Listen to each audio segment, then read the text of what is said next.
People they happy, I can see the smiles upon their face. No more dying, no more lying. People they flying, cause they feel jam music. I say, United States of Africa is what we need to aim. United States of Africa is what we need to. Peace, Black Power. Welcome to another edition of Baba TV, House of Consciousness. Once again, I'm here with my mighty big brother, Sankofa. Every time he get in front of my camera, he has a wellspring of knowledge to deliver, and that's why I don't ask him too many questions. I just let him go. What do you have for the people today, brother? Well, first of all, I want to say peace and Black Power to the people out there viewing. I want to say Hotep, Uhuru Sasa, Aborigani, Harambe, and all the other terms of peace, love, solidarity, and unity. Okay? So I just want to greet people in a different African-centered greets of camaraderie, solidarity, brother and sisterhood. Okay? The topic that I want to cover today is a topic that many people may say, well, that's already been talked about.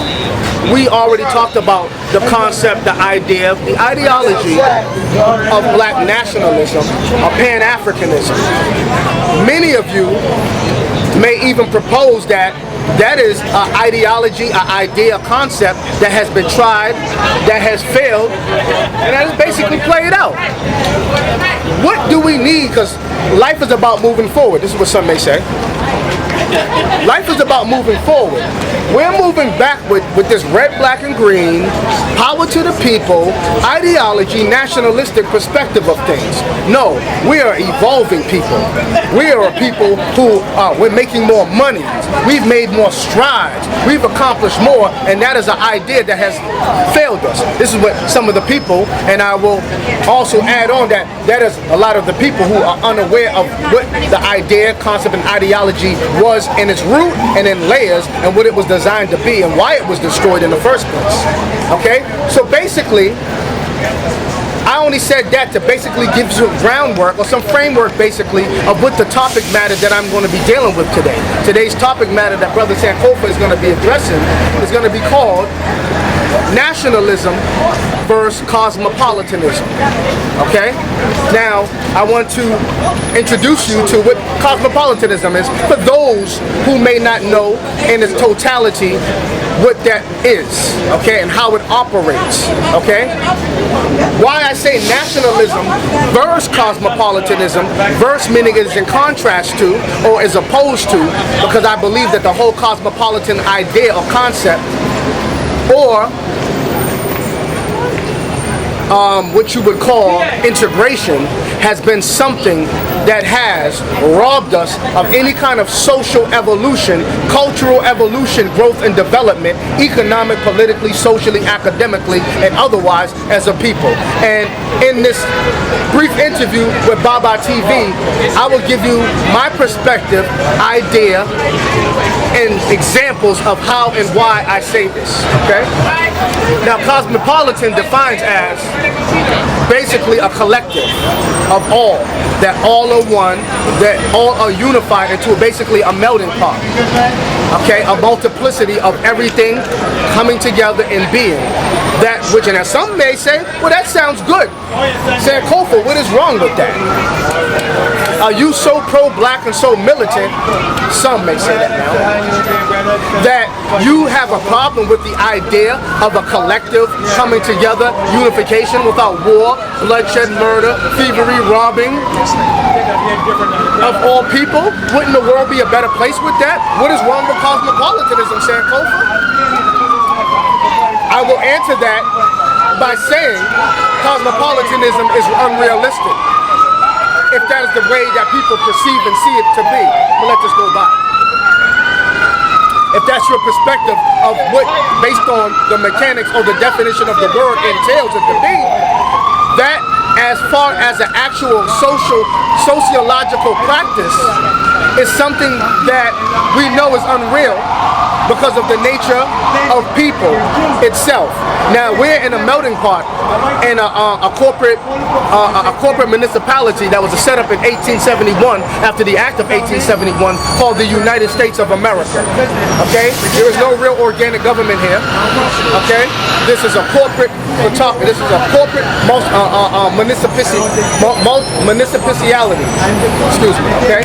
Now within that, because of the nature of how that is set up in a capitalist regime, okay, or country or corporation, which I should rightfully say, what you have produced in capitalism is the idea of you have consumerism, materialism, which breeds individualism, which breeds anti-nationalism, and that has been something that we have seen it played out to be as it relates socially, politically, and economically to black people, our needs, our desires, our plights and cries for justice, okay, and equality.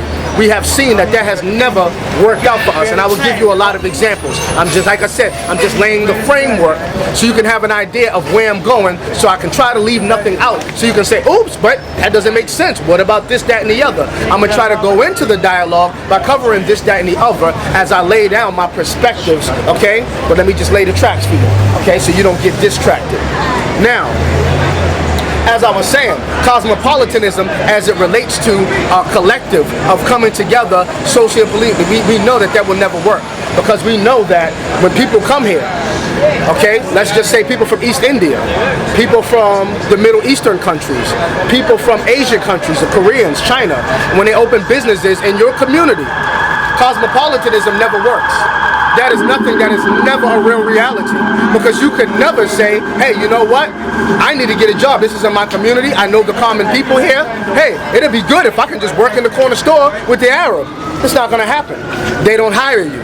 The Chinaman at the Chinese restaurant, it's rare, hardly ever, that you see them hire you, okay? The East Indian, they definitely are not trying to hire you. So in this place where we all come together in the so-called perspective of cosmopolitanism, everybody coming together in this whole melting pot, economically, politically, socially, we see that has never have been the best interest for all people, okay? Only thing that exchanges and trades and interacts is money, but people do it for the best interest of the advancement of their own people, okay? We have seen that integration has been, or cosmopolitanism has been anti-culturally and socially and politically developmentally beneficial for black people. I will give you examples. If you go look at during the times in the late 1800s when we had the Plessy versus Ferguson Act. This is after the so-called Emancipation Proclamation. The Plessy versus Ferguson Act, where it basically was politically mandated that blacks were separate but equal, meaning you have the right to determine your own destiny as it pertains to your community's best interests. So economics, politics, all tied into that reality and that dynamic, okay? If you would notice and you would just look at, in a time where it was very turbulent for blacks, at a time when racism was the order of the day, was a part of the American social order, brothers and sisters being hung from trees. I mean, this beast was ferocious and relentless on us, and there was no cry for justice for us. But even within that social paradigm, without the so-called concept of cosmopolitanism or integration, you will see that blacks, you check the statistics yourself, we've had more farmland. Look at the early 1900s. We've had more farmland. We produce more inventors. Look at the chart of all the great black inventors, right? And look at the dates of those inventors. We're not producing inventors like that anymore. We're not owning farmland as much like that. In fact, in the early 1900s, we've owned and operated over 200 hospitals. Sounds crazy, doesn't it? Yeah. Almost sounds unbelievable, because of the cosmopolitan outlook that you have been co-opted into accepting through integration. Now here in the year 2015, a little bit before that, that seems unreal and even seems impossible to a lot of us for us to be able to even do. What happened? We have to ask ourselves, what happened? Why did it happen? How did we lose a grip like that? And what I mean a grip, it seemed like we was on to something. We were a people searching and fighting for justice, equality, and were a people on the move for forward mobility. Okay? And here it is, in the late 1800s, early 1900s, you had more black inventors. You had less fratricide or black-on-black crime in the communities. You had, and this is all with oppression being the order of the day, was a lot more, greatly more turbulent by far than you can even fathom it to be nowadays with all the injustice that is still going on, okay? We had more banks. Look at Black Wall Street, for instance. This is a time when the American social order was injustice in the face of the black man. No cry for justice. No going to the United Nations. Going to the Malcolm X and them came afterward with the cry for universal outcry for against the injustice committed against blacks here in America and in the diaspora. Or us in the diaspora and in the continental Africans, rather, I should say. Okay? So you had during the time of Garveyianism, okay, we were on a forward mobility, where right here on 125th Street, right here in Harlem, New York, when Marcus Garvey made the call for the black man and woman to come out and join unto their own and build a nation that was great, that we can call our own, because we didn't have justice here in America without the concept of cosmopolitanism or integrationalism. How many black people you seen out there? Thousands. You ever see the old pictures, Baba, in black and white, where you couldn't even see in the streets? All you seen was heads. All you seen was black people. To this day, had the largest Pan-African black movement ever in the annals of the history of blacks in diaspora. Marcus Garvey. Okay, you had other greats such as W.E.B. Du Bois,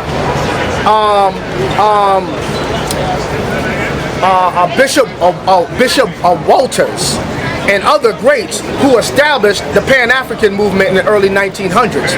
The red, black, and green flag, our own universal flag, okay, of the people in diaspora, because we were a people on forward mobility. We had a mind for gaining and creating things that can generate economics for us, because economics is important, because the people without no economic base is readily to be an exploitable cash cow by others, okay? So we had an economic base. Okay, we had an identity that we were trying to fight to, Pan-Africanism, even though everybody didn't agree that we were exactly the same, because we were a people robbed of who we were collectively and forced into our diaspora as a universal cry for camaraderie against universal injustice against us. We took on and accepted collectively, many of us, the idea and the concept of Pan-Africanism. Marcus Garvey, okay? You had the Niagara movement. You had the Tuskegee Institute, you know what I'm saying, the Booker T. So you had a people that were a forward mobility, establishing, we had a propaganda mechanism. In fact, the first one, or newspaper or media that we had, excuse me, part of it, that pollen is kicking my behind, I'm allergic to it. So every time this season comes, it goes down like that. Too. But bear with me, people, okay? You had Sam Cornish and John Russwurm, who established the first independent black newspaper, which is called Freedom's Journal, right here in New York, right here in the state, right here in the city of New York. So these were people, this is the late 1800s.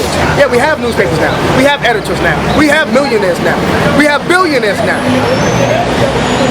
Okay? We have blacks who are doing more than we've ever done, especially here in America, throughout the annals of the history of America. So what is my point? What am I getting at? The thing is, through cosmopolitanism, or the integration that took place with the the Civil Rights Act, and the integration with the Oliver Brown versus the Board of Education in 1955, you've seen that once a people who were under the Plessy and Ferguson Act of the late 1800s, who were forced to be on a forward mobility by themselves, using their own capabilities, their own talent, their own concepts and ideas, representing themselves in the best way that they felt should be represented outside of the lens of the enemy's perspective of what they were to be. We've seen that we've accomplished more collectively back then, okay, because we had a nationalism, meaning a collective idea, concept, and unification based on principles, customs, and culture. We had to have that because the order of that day made it essential for us to be a forward mobilizing people, and a people that determined for self-preservation and advancement, we had to have a nationalistic perspective. But through integration, what happened is we lost our nationalistic perspective, because what happened is because we got absorbed into the whole collective. So the whole dominant culture, okay, in a corporate municipality called the United States of America, where many people of different customs and cultures come here and found themselves being foreigners. We are the longest lasting ethnic group besides the Dutch, who are not even here no more, that are still here. So here we fought against the Homestead Acts of the 1800s. We fought against the Jim Crow laws. We fought against all kind of experiments, the Tuskegee syphilis experiment and many others, okay? And within that paradigm of injustice right here, we can see collectively we produce more great thinkers, we produce better educational institutions, we produce better marriages and community values that were longer lasting. Even your great-grandmama and them used to be married 40, 50 years. We don't even see that no more. Something happened. We have to analyze the anatomy of what took place and why that was not in our best interest after the Oliver Brown versus the Board of Education through the integration. Now, I can see where a lot of people might have said, well, you know, we didn't have justice, so we had to integrate into the power because they was hanging us from trees. We had no voice. We needed that. But that's the trickery of the politics that the United States of American government uses. Okay? They seen, just like back in the early days, we rewind together. It's like when they seen we were people on a forward mobility. We had some of the greatest thinkers, articulate, educated. We voted ourselves into political power after the Emancipation Proclamation. Well, here it is in yourself. You have black senators and representatives of government before the good old boy network came together, Confederate against them, like Confederate flag, okay, and overthrew that power because they already knew long term, because these people are socially engineered in their perspective of thinking. They think long term. If these people were to vote them, people who we just said was inferior yesterday and were monkeys and were scientifically and spiritually created and by God inferior to us, we oppress and let them go free. And here it is, the poor disenfranchised white man, because they all didn't own slaves. Many of them were just poor overseers. Here it is, we had our own institutions for learning, farmland, education. We were a nation mobilizing forward. Here it is, we voted ourselves into political power, and I'm not proposing that politics is the absolute and only way for us. Just follow me and see where I'm going with my perspective. Because this is about nationalism versus cosmopolitanism and how we need to get back to a nationalistic or a collective idea of ourselves as a people, or we are doomed for destruction. And we're going to aid and abet in our own destruction if we keep seeing ourselves as individuals based on class, based on ideology, religion, and materialism. That is keeping us divided and keeping us in a cosmopolitan perspective and not a nationalistic one. Okay, and nothing can exist unto itself. When you are born into a community of people. You are an individual, but you are an individual that makes up, or that is a part of a collective. You are a micro, a part of a macro. Okay, and that is part of the time-space continuum of who and what you are. Okay, and without that, as an individual, you become easily more exploitable, easily more so oppressed, because you doesn't reflect politically, economically, that you have any kind of strength, because you have no nationalistic perspective, you have no collective idea of yourself or a national agenda as a people. So when you don't have that, you're more so exploitable by other people that come here that do have an economic game plan and a political game plan. You just become a pawn in their game. And because according to the World Bank Atlas, so-called African Americans, I'm going to just deal with us because there's a lot of others who are exploited everywhere in the diaspora of America, but I'm going to specifically deal with us right now, on this segment anyway, that according to the World Bank Atlas, we have a $646 billion a year spending power capability. We didn't even have that back in the 1800s when we had some of our greatest inventors and some of our greatest representatives of black nationalism. That's a concept that started back in the 1800s, okay, with the likes of Martin Delany, the likes of David Walker. You should read the David Walker Appeal. You should read some of the works of Martin R. Delany, okay, who are considered or coined by most historians and scholars some of the first proponents of black nationalism, and see why they proposed this as an idea. And look at how intelligent and how socially scientific this concept and idea was and why they developed it and where we could have been now had we not got absorbed into the collective majority or the dominant culture of the American corporate institution known as America, or municipality known as America. Okay? By integrating everything that we did have or that we were working on, mobilizing towards building as a people collectively, got absorbed. Man, considering looking in retrospect, I believe the first black millionaire, Robert Church. You can look that up to confirm it. I don't want to make sure I have the last. It's been a long time since I read up on that. Robert Church, first black millionaire here in America. And then we've come a long way since then. All you got to do is look in Ebony magazines, magazines that deal with giving our views and our perspectives. I like Ebony and I like Jet magazine. And if you look at it, they always show you not just pretty black faces, okay, on the cover, okay, or good black entertainers on the cover. When you actually read through that book, you can see that it shows you basically a lot of successful blacks. Success according to success here socially in this American corporate municipality, okay? Engineers, college professors, doctors, lawyers, people into aviation, people into all kind of different fields of discipline that are very intelligent, very creative, very articulate. People that if we were to unify our resources and had a national mission agenda as a people, nationalism, not cosmopolitanism, do you know that with almost $800 billion a year spending power, do you know with all the talent, the intellects, do you know with all the doctors, the lawyers, there's no lack of creativity, in the black community. What there is a lack of is unity. And I'm saying principled unity. Yeah, there's unity in some levels. There's unity in the church. Oh, they got great unity. They got some unity better than some of you black conscious movements. And I commend them on that. And I said we need to step our thing up like that. Our unity, our unifying concepts and ideas on how we need to come together up like that. All the bickering needs to be behind the curtain sometimes, not always on the forefront. For people to easily exploit or to just say they ain't even serious, why should I join that? You know what I'm saying? Whole other topic for a whole nother day. But my whole point of saying that, you have unity in the form of gangs sometimes. Even though it's, for the most part, it's organized. It's organized confusion and chaos. There's a form of unity in that. But there is no collective unity. We're unified in pockets. We're unified in groups. We're unified in certain levels of class. We're unified in certain levels of material gain.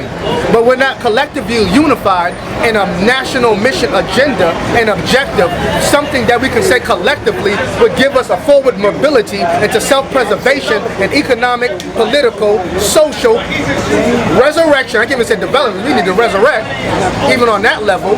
Resurrection, development, and advancement. We don't have that. This is what we need to start having. When we see Tavis Smiley and we see people like who's another very great, eloquent, who wrote the book Race Matters. What's his name again? Cornel West. Yes. When you see them do or speak very eloquently and talk about the dynamic of the paradigm or that we're in socially as a people, they go in. They give a lot of worthwhile information. They cover a lot of topics, okay, that are very relevant and very critical, okay? But at the end of the day, what happens is that's just another good format that we went and sat in and listened to, the state of the black America. You can look at the series of those things. We have great minds. We have great people, but what happens is a lot of our people, even with the events that we host, Baba, a lot of people go there already divided. And when I say divided, meaning they already come there ready for intellectual combat. I go there too for something. Everybody knows that about me. I don't hold back no punches of my perspective, of my viewpoints, and I never try to impose my concept and ideas on others. And I already know that some people are going to accept, some people are going to reject. But I never use that as an excuse for us to stay divided. I think like how Brother Malcolm X said in the speech Ballad to the Bullet, and some of y'all need to bring some of these old lectures up and listen to them and see what we forgot about and see what we're missing and see what we need to reinstitute and reincorporate.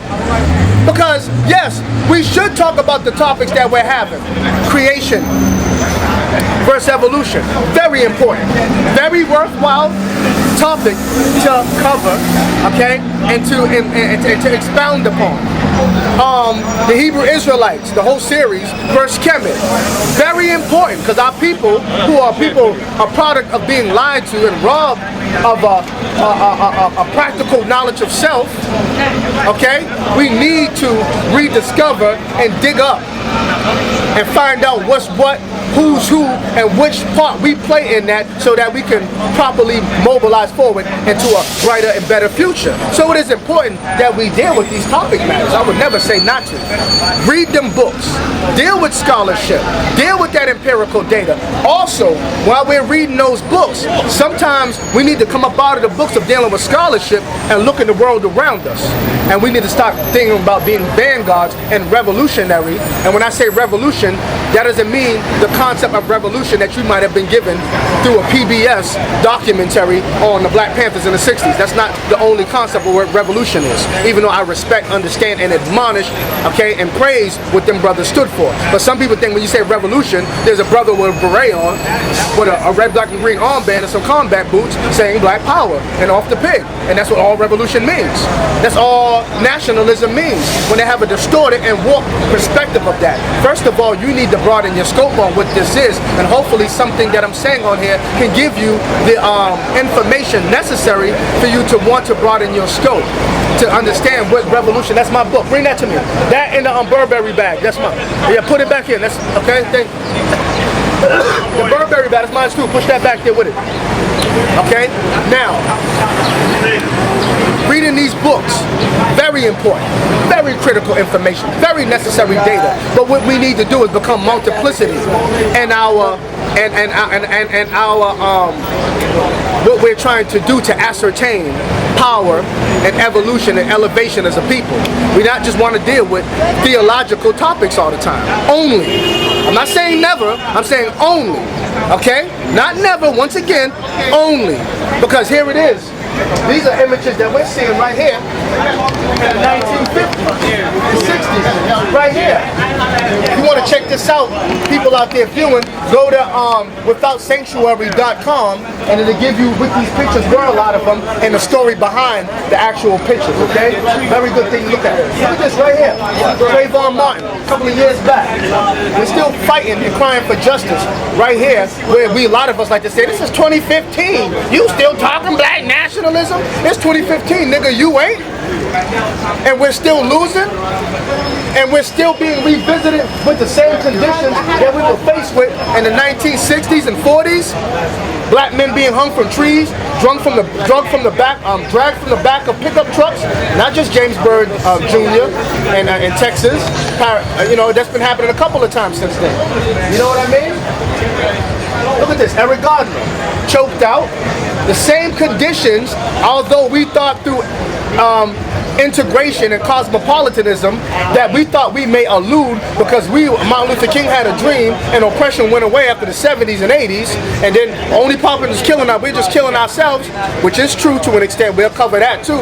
But I think we need to look at things in a broader perspective and start really narrowing down what it is. Why do you think that they killed off, and I'm going to go back to this too, why do you think that they killed off a lot of the proponents that were standing for black power, black empowerment movement, and the nationalistic ideology? Why do you think they did that? Because the Christian church has always been a strong, has always had a good stronghold in the black community. That was one of our first best institutions, let's be real. Whether you agree with them or not, that was our community base at one point, because that's all we had.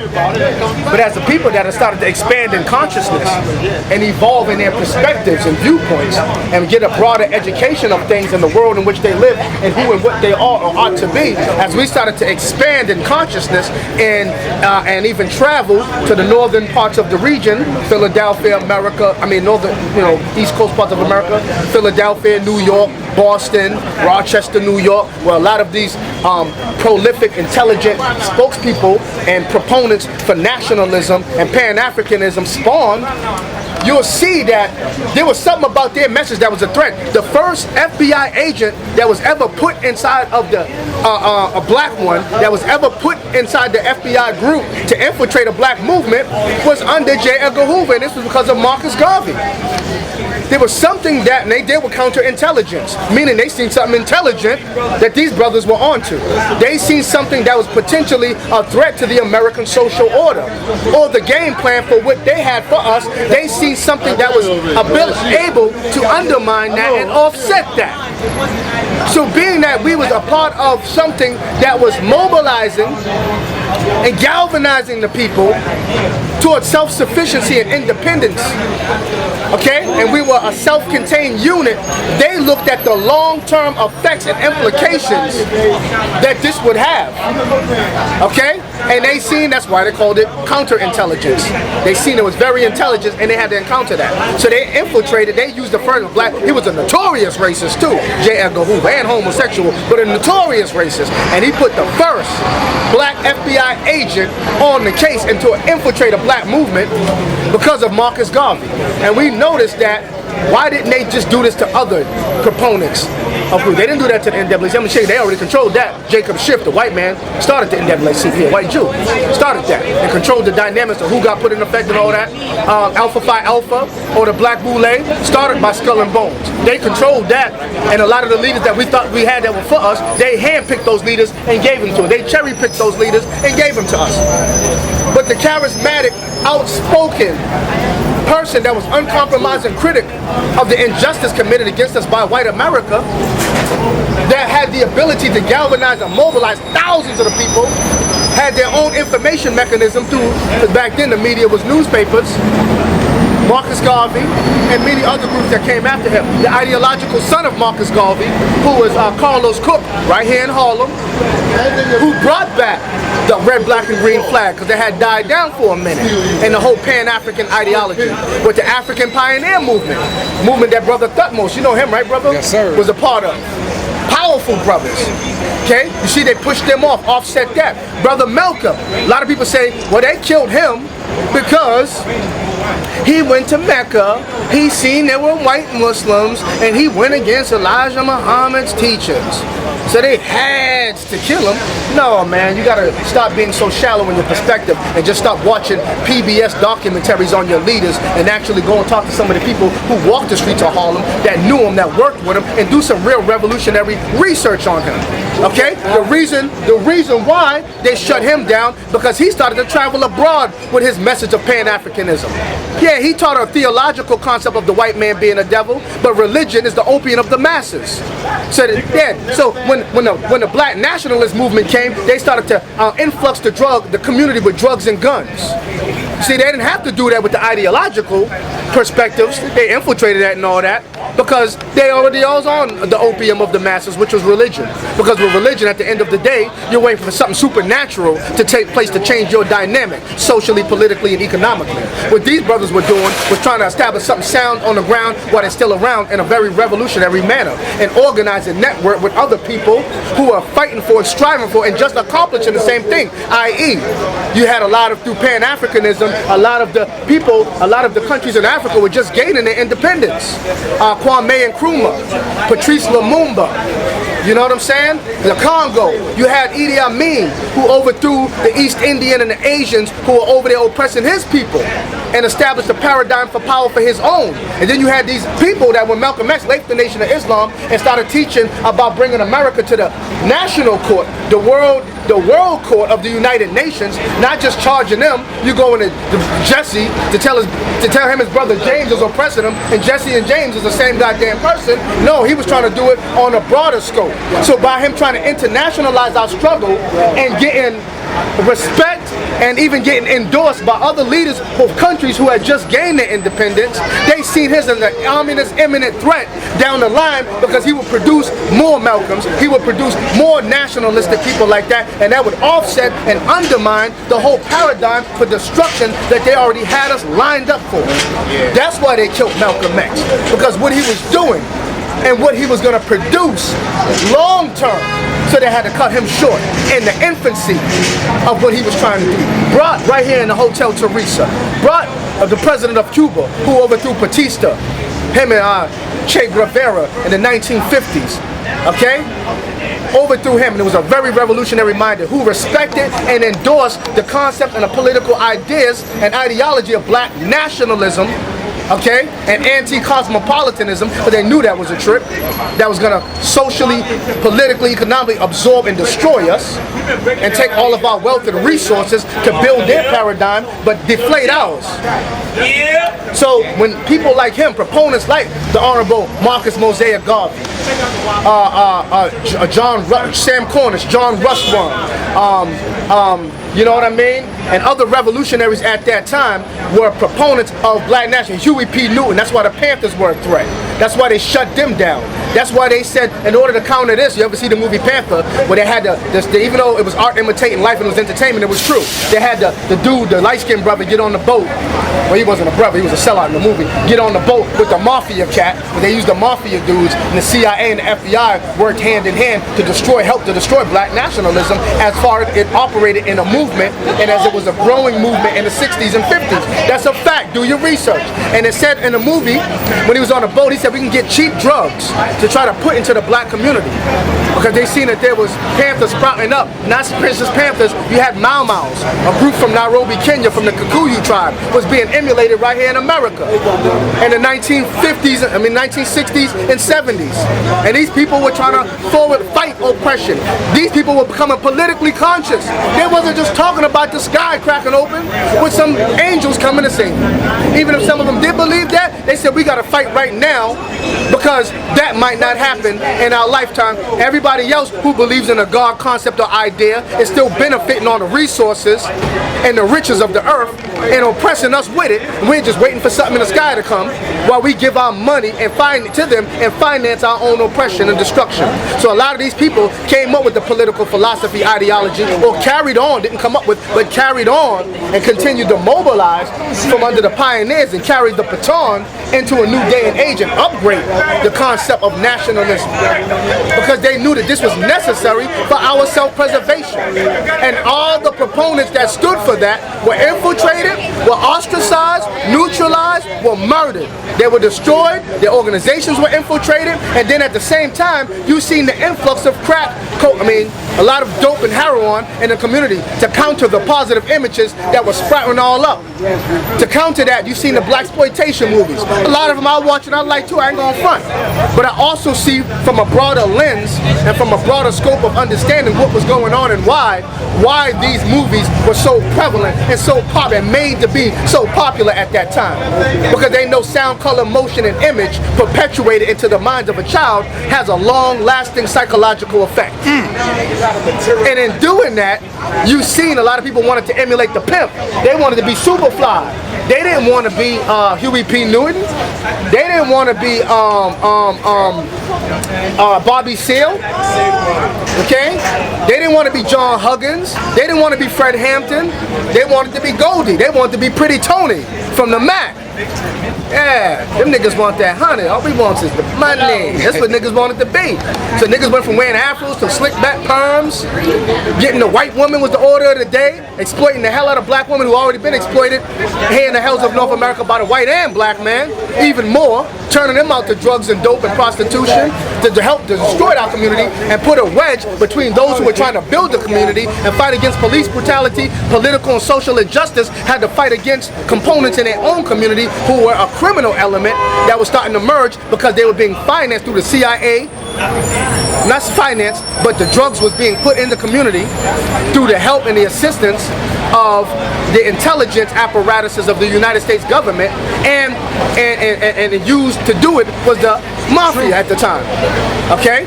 And that's how you had a lot of the destruction of not just the leaders, but the upcoming leadership, the hope in the community for nationalism, forward growth and mobility and development for our future. And then after that, they threw the crack in. You had Reaganomics hit us up. This is all going on with Cosmopolitanism at the same time. They integrated us, so therefore a lot of us, we thought we were free, and it wasn't even real integration. Because a lot of you moved into where there used to be white communities. As soon as you moved in, the community was all black, but they moved out. I know where I'm from in my grandmother in Boston, for instance. She lives in a section called Mattapan, one of the worst, toughest hoods in Boston right now. And there's a lot of houses. Look like Jamaica Queens a lot. It looks nice, but it's real hood. Like, don't sleep on it. Kind of look type of hood. Look nice, but don't get caught up out there. It looks like that. Real nice. Nice houses, manicured, front lawns, fences. But it was all white at one point, predominantly Jewish. Blue Hill Ave, like the shirt I'm wearing, Blue Hill, used to be called Jew Hill Ave at one point. Then after the FHA, the Federal Housing Association, started allowing blacks to only buy houses in certain areas, so a lot of the blacks started to move into Dorchester. Roxbury was already black, started to mostly, started to move into the Mattapan and Dorchester areas of Boston, which are predominantly Jewish. Blue Hill Ave is called Jew Hill Ave. You see, as we moved in, they moved out. There can be no real cosmopolitanism, because they never wanted to integrate with you. They didn't want to go to church and worship with you. They didn't want you to spend their money in your stores. They didn't want their kids to play with you in the playgrounds, because there's no such thing as real cosmopolitanism. That is a goddamn fiction, a lie, and a social misnomer that you went for that has deprived us of true equality, true justice amongst ourselves, and empowerment or development into real empowerment that we have the capability of doing. And many of the people that came that predated us, many of the architects of black nationalism, many of the social engineers and inventors who wanted to see us 100 years down the line being a better people, more empowered people, a more enlightened people, and a more progressive people. Because in the face of destruction and oppression, we find ourselves with less than what they had then in the late 1800s, than what we have collectively now, not individually, collectively now in 2015. Because cosmopolitanism has been our enemy. Nationalism is a friend of ours, but through movies, through images, through false rhetoric and documentaries, and only showing you produced in a negative light of our great leaders who stood for a noble, great cause to advance us. They only showed them as a bunch of dissident criminals, niggas that were just former drug addicts and jailbirds that came home that wanted to overthrow the system, and they was mad because they couldn't get a job and they was too lazy to fight to obtain something for themselves in this great country called America, where they could have had a piece of the pie but didn't want to get the right way. And a lot of you fell for that bullshit. And because they wiped out our leadership, because when they wiped out our leadership, they wiped out our leaders, they wiped out our future leadership, which was you and your children, who a lot of them became drug addicts or drug dealers in the 1980s, because they destroyed that, and they had a game plan to destroy us, okay? And they still have one to destroy us. Homosexuality, we're going to that on another topic. That is a part of this whole cosmopolitan. Let's melt. Let's just come together and be everything. So here it is. We emulate and we try to what's the word that I'm looking for? Because when you evolve, when you integrate, what is it called? I'm trying to look for the word. I can't think of the word. But basically, it's the word that I'm trying to look for. What is descriptive, what is indicative of, is when you unify with people, you basically try to merge and you kind of socially try to absorb their values. Assimilate. Assimilation, thank you. You assimilate into the so-called dominant culture. Therefore, your morals, your social morals, community, cultural morals, mores, values, byways, comms, norms, agendas, objectives, perspectives for the future get sucked right up into that, and then you become individualized into the materialism of the great melting pot of getting the American apple pie. Then the white man can tell the lie that we got integration. It's easy to say you got integration when you the majority and everybody acquiesces to your white way of doing shit. Right. And even the Asians, they come to this country, and it was through us. A lot of people benefited from us more than us. You had the through the Integration Act of 1965, it opened doors because we were the people fighting on the front lines for a lot of the rights that other people benefited right now more than we do. The homosexual community, the BG, LT, whatever it is, I don't care to get the damn thing right. Benefits to a great extent, more than we did for what we sat on the front lines, got bit by dogs for, hosed down, leaders murdered for. Okay, all these things right here happen as a sacrifice for other people to integrate, to come here to America after the Immigration Act of 1965, They came here and was able to get bank loans to open up store in our community, okay? And they still came here with their culture intact. They still had their, look at East Indians, and I'm not knocking them, they're doing the right thing. You should have your culture intact. So I'm not being a hater, I'm just thinking we need to look at ourselves greater. You see what I'm saying? Now, you see them still come there, even the continental Africans, with their culture for the most part, not every one of them, not every aspect of the community, but for the most part, their culture is still intact. Their mores, their culture, their byways, their norm, their religion, the image of God that they have is still intact with their people on. That's why they come here, and they come here as foreigners, because we fought on the front line for justice that many of them benefit from more because we're so divided because of cosmopolitanism and because we acquiesced to the rules of engagement of our enemy through assimilation. A lot of people have made us to be, or have targeted us because we're more of an exploitable cash cow that way. That's why everybody else who has come here after what you fought for on the front lines in the 50s and 60s and 70s have come here and have benefited economically with their culture still intact more than you do. And a lot of y'all be like, a lot of us, man, them niggas, they stick together, man. Them East Indians, man, they stick together. Even a lot of our other diaspora African tribes or people that come here, man, the Haitians stick together. That's because America, through cosmopolitanism, has mind-fucked the hell out of us, socially and politically. And we're feeling the harsh ripple effects of that, and we're seeing it right now as a people who are the longest, oldest ethnic group here in America that is still here, that is at the bottom of the socio-economic political totem pole, that is still fighting for justice and equality, that have less than what we had 100 years from now as far as farmland, banks, hospitals, and schools. How did that happen? When did that happen?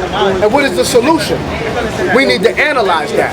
Now I led the framework of what the problem was. And a lot of us do that. We're good at articulating what the problem is, but not too good about having sit-downs to come together and do workshops on what are solutions that we should implement. How? Yeah, all solutions we may not agree upon at first. That's why it's a continuum of these things. We have to start to really worry about solution. We can say revolution. And we should be revolutionary oriented, but we should be resolutionary oriented too, because we need resolution to bring about any true revolution. And when I say nationality, I mean nation, NATO, birth, where we come from, who and what we are. It's not that I'm racist, but it is that I am race first. And if you see the conditions that we're in now, from the self-destructiveness to us being targeted the most for alcoholism, us having the highest abortion rates in our communities, okay? We're dying from all the illnesses more than anybody else. Collectively, we have more churches, mosques, and institutions of theology or religious practice more than anybody per square foot in anywhere else. But here it is, we have more social illnesses than anybody else at the same time. So religion is not healing us. Yeah, you believe in God, and you should. You believe in your concepts and you have the right to. We should upgrade and evolve our outlook on those things too, because that's what kind of keeps us into the box that we're in, that helps the oppressor oppress us. That's right. Okay? But however, that's inevitable. People are going to be who and what they are. We're still a people evolving. So be that as it may, you're going to have your church, your synagogue. But here it is, we have more churches than anybody else. But correspondingly, with the churches, we have more murder, more diseases, and a shorter lifespan than anybody else too. You go to communities where there's less churches, and they live longer, their communities are better, more manicured and all that. Because they understand that God is important, but it's essential for self-preservation of things that need to be enacted that you can work right here on the ground. Liberation is not going to take place with the sky opening up. That's salvation. That's a whole nother topic. You ain't going to get, if you're waiting for salvation and liberation to go together hand in hand, man, listen, we're going to be fossils in a museum somewhere in about 50 years. So we need to upgrade our perspectives on spirituality, on what revolution is, what it isn't, what it ought to be, and why. We need to broaden our scope on nationalism, what nationalism is, and why we should have it. Some people say, I could never get with that, because I'm a Moor. I don't get with that black thing. A lot of them sound like morons. Because when you look at the word Moor, It means black. I asked him more one time. I said, what's more mean? He said, it means black. Oh, like, that's why you call you Moreno. Even though it goes a little bit more deeper in layers of what that entails. But tell me the language that you speak. Don't tell me you are more and you speak. Don't tell me you more, but you speak Latin. Because when you're a people, you're Chinese because you come from China. You have Chinese names. That's what makes you Chinese. You're French because you come from France. Your country's called France. You have French names. So when you say you're more, where's the country called more? Where's the language called more? And where's the land called more? We're a multiplicity of different people that called ourselves certain segments of us at a certain time, but that's why I deal with Pan-Africanism. Even though we know Africa is a term that we need to revisit and step up to, but for the sake of argument, I deal with that because that deals with the collective. We're fighting for racial survival and liberation of a collective people. The same rabid dog that's oppressing us here is oppressing them over there with the resources that allows them to be rich enough to oppress us over here and make capitalism even possible. Okay? Our free labor allowed America to build the capital that made capitalism a reality in the order of the day right now, what it is today. And so that is what is going on over in other Africa countries and other places of diaspora where the Africans are at. Okay? So, being that is the case, we need to reconsider what nationalism is, because somebody says, well, I'm black. Well, I can't unify with him because I don't eat turkey burgers. I can't unify with him because I can't be no vegetarian. I can't unify with her because she has a perm. I can't unify with him because I ain't trying to wear no dreads. A lot of times, for our self-preservation, because we're a multiplicity of people. We're people from different parts of Africa that were brought from different periods of time, from different tribes to different parts of America, and all institutionalized and Americanized under the same social order. That's why we're all trying to find out something different or be something different, because we are. But we have to reinvent ourselves. As the original people of the earth, we created all these nationalities, ideas, and terms that we have anyway. Since they've been destroyed and confused, now it's time for the reinvention. But the first reinvention starts within your mind. Revolution starts within, and then it spreads abroad. Like Lauryn Hill said on that old school song, how you gonna win when you ain't right within? How you gonna win when you ain't right within? Check again. So what we need to do is check ourselves from the inside, then out. Okay? We need to have a collective nationalism perspective, mission objective, because it is necessary for economics, politics, and every level of people activity that is necessary to mobilize us into the future if we ought to believe we're going to exist 10, 50, 20, 100 years from now. Let's be real. If we're solely waiting on a supernatural event to take place to find liberation in that, then we are lost. We have set ourselves up for defeat. Okay? Because here it is, a lot of people and our enemies believe in the concept of spiritual, no matter how warped it is too. But right now, he's working right now, not waiting for something to happen to oppress you. Nigga, he's oppressing you physically right now. So in order to match him, you need to do things and incorporate principles, incorporate knowledge, incorporate institutions, and incorporate, like the Honorable Elijah Muhammad taught, that are going to mobilize us into the future for our own self-preservation, which is the first law of nature. If we don't have that, and we're only waiting for the sky to open up, then we missed the whole point. If your Bible and the Quran and every religious text talks about a people who are oppressed, they were fighting against oppression. It says in the book of Ecclesiastes, surely a wise man, allergies, that pollen, surely a wise person hates oppression. So if you don't hate oppression, then you're not wise, according to your own divine inspiration through God. Okay?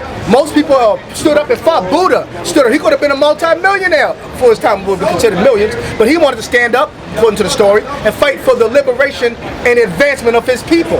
All of these were people who sacrificed the world to stand up for a greater cause and have a greater commitment for the liberation of their people. Not cosmopolitanism, because that's what would have been the order of their day. To unify with that government or that power structure would have been cosmopolitanism. They forbid and forsook that for nationalism.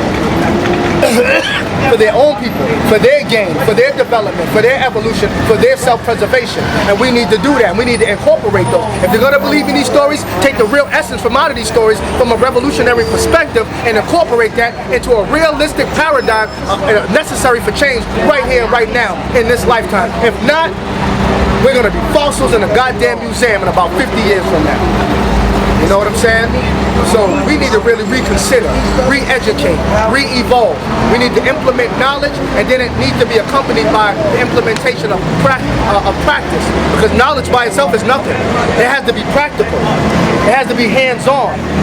It has to be ideology, strategy, and tactics employed in order to bring about transformation. Without that, bye-bye Black America and the people in the diaspora, because we are the leaders of the free world as far as Black people are concerned. Why do I say that? It might even sound arrogant to some people. What I mean by that is, the social phenomena you see of the great charismatic leaders, the great ones that over the last 100 years that are raising up, that is even inspiring Africans and other countries in the diaspora, is really American, so-called American blacks right here, right now. Here it is, we're in the most powerful government, the most powerful capitalist military regime in the world with the best institutes and schools for learning and wealth, and here it is, we're in the eye of that storm, we're in the center of that. Our blood, sweat, and tears helped to build that. Our ingenuity even helped to build this. So even within that, as America grew, we evolved as a people who are ideologically knowledgeable and creators and inventors of a whole new paradigm. We might not know that or see that worth within ourselves, but we are. And that being said, we are going to inspire the world. When we change ourselves, we will change the world. So the hell with cosmopolitanism or integrationalism. Yeah, trade is necessary on some levels with other people. But when you're a people that have your own and you're established and you have a nationalistic perspective, you're trading on a different level. You're not being exploited. You have representatives, you have ambassadors, you have spokespersons, you have a regime, you have a flag, you have a military base, you have an economic base. So you're trading on the same levels of other international nations who are in power. Other than that, you're just an exploitable cash cows, because cosmopolitanism has made that so. They seen the power that you exhibited. They seen where you were going to go down the line, and they stopped that.